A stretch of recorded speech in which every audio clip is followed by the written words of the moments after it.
YCP ఏమో ఇంతవరకు అమరావతిలో కట్టమట్టుగా పనులు స్టార్ట్ చేయలేదు, మాట్లాడి చెప్తున్నారు. ఇదిగో మెట్రో ట్రైన్ వస్తుంది, ఇదిగో రింగ్ రోడ్ అని చెప్పి అంటున్నారు తప్ప ఇదంతా పేపర్ మీద జరుగుతుంది తప్ప కార్యక్రమం చెప్పాలంటారు. ఇప్పుడు వాళ్ళు అధికారంలో ఉన్నప్పుడు స్పీకర్ అన్నాడు ఇది ఒక అడవి అని చెప్పని. అట్లాగే ఇక అసలు ఇల్లు కట్టడానికి అనుకూలమైంది కాదు, ఎన్విరాన్మెంటల్ పరంగా సరైనది కాదు, వరదలు వస్తే మునిగిపోతాయని చెప్పి తప్పుడు ప్రచారం చేశారు. దాన్ని సాక్షి మీడియా, సాక్షి ఛానల్ విపరీతమైనటువంటి అబద్ధాలు కూడా ప్రచారం చేయటం కాదు, ఇదంతా తప్పు అని చెప్పని నిపుణులైనటువంటి ఐఐటి ఇంజనీర్లు కూడా తేల్చి పారేశారు. ఇవాళ ఎన్ని కట్టడాలు లేవు, ఒక్కడ కూడా పగిలిపోలేదే. అందుకని ఇవాళ ప్రభుత్వం ఒకవైపున కేంద్ర ప్రభుత్వం 15,000 కోట్ల రూపాయలు ఇచ్చింది, రాష్ట్ర ప్రభుత్వం దానికి జోడించి ఇంకొక 5,000 కోట్ల రూపాయలు ఇచ్చింది. అక్కడ ఉన్నటువంటి కంప బేగటానికి దాదాపు 37 కోట్ల రూపాయలు అయింది.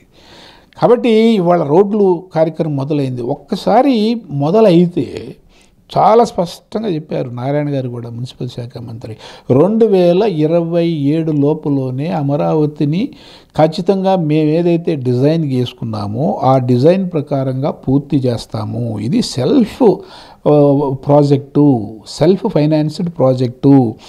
ఈ ప్రాజెక్టు ఒకసారి పూర్తయింది అని చెప్పానంటే అక్కడ ఉండేటటువంటి మిగులు ఎకరాలు ఏవైతే ఉన్నాయో వాటికి విపరీతమైనటువంటి డిమాండ్ పెరుగుద్ది. ఇప్పటికే 5-6 కోట్లకి వెళ్ళిపోయింది. అంతకుముందు ₹1,00,00,000 అన్నా కూడా కొనేవాళ్ళు లేడు. 2019లో చంద్రబాబు నాయుడు దిగిపోయే నాటికి 45,000 గజం. మళ్ళీ ఆ పరిస్థితి ఇప్పుడు వచ్చింది. అందుకని ఆ మిగిలినటువంటి ఆ డబ్బుని సేకరించడానికి, అప్పులు తీరవటానికి కానీ మిగతా డెవలప్మెంట్ కార్యక్రమాలు, ఎందుకంటే అభివృద్ధి వికేంద్రీకరణ అంటున్నారు కదా, కర్నూలుకి ఏమి ఇవ్వాలా, అనంతపురానికి ఏమి ఇవ్వాలా, విశాఖపట్నానికి ఏమి ఇవ్వాలా, వెనుకబడిన జిల్లాలకి ఏమి ఇవ్వాలా అనేది ఆ మిగిలినటువంటి ఆ ఎకరాలని కోట్ల రూపాయలకి అమ్మేటటువంటి అవకాశం ఉంది. లక్షలు కోట్లు మనకి డబ్బు తిరిగి వచ్చేటటువంటి అవకాశం ఉంది. కాబట్టి దాన్ని అభివృద్ధికి కేటాయిస్తామని చెప్పని కూడా నారాయణ గారు చెప్పడం జరిగింది.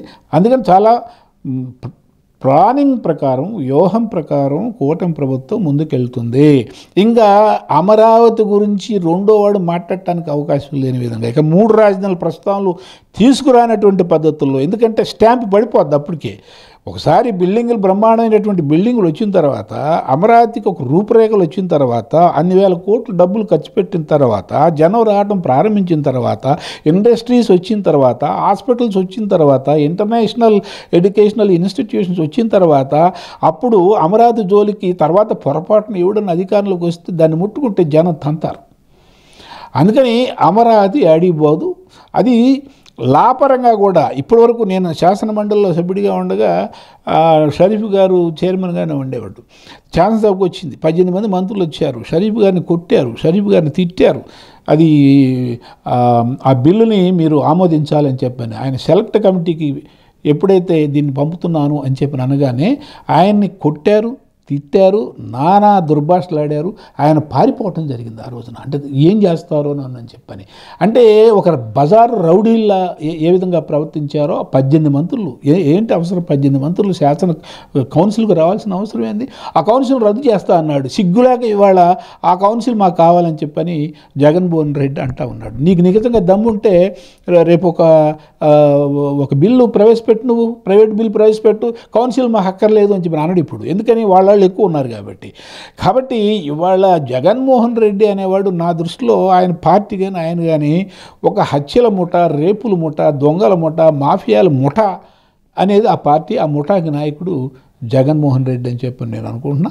ఇక రాబోయే రోజుల్లో కూటమి ప్రభుత్వం 10 సంవత్సరాలకు డోకా లేదు. ఆ తర్వాత కూడా గెలిపించుకోవాల్సినటువంటి బాధ్యత కూటమిని ప్రజలపైన ఉందంటాను నేను.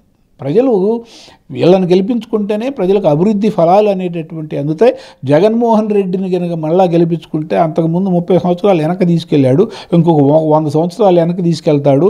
ఇప్పుడు మనం పొలాన్ని తీసుకుంటా అన్నాడు, ఇక తర్వాత మన కిడ్నీలు కూడా ఉంటే కూడా తెలియనటువంటి పరిస్థితి. కాబట్టి జగన్మోహన్ రెడ్డి అనేటటువంటి ఒక సైకోని, ఒక దగుల్బాజీని, ఒక అవినీతి పరుణ్ణి మళ్ళా ఎన్నుకోవటం అంటే మన గొయ్యిని మనం తోక్కోవటం అనేది నా యొక్క అభిప్రాయం.